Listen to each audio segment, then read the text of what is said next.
Assalamualaikum everyone. Samahan niyo ako sa Habibi Hot Pot Tahliya Riyadh. Try natin ang kanilang food. 119 Saudi Riyals per person. Unlimited na yon. Kasama ko si Ala at si Ate Faye. Ayan.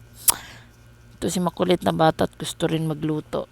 Ayan. Kumuha na rin siya ng kanyang mga lulutuin. Kala mo naman marunong magluto.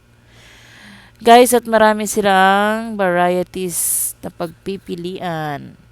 Yan, mga fresh vegetables and etc.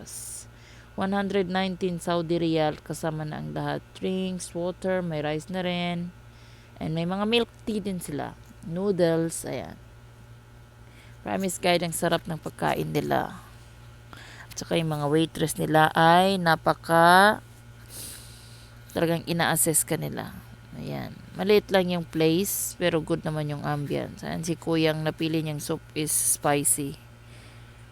Ayan. Enjoy na enjoy. Yan yung mga foods nila.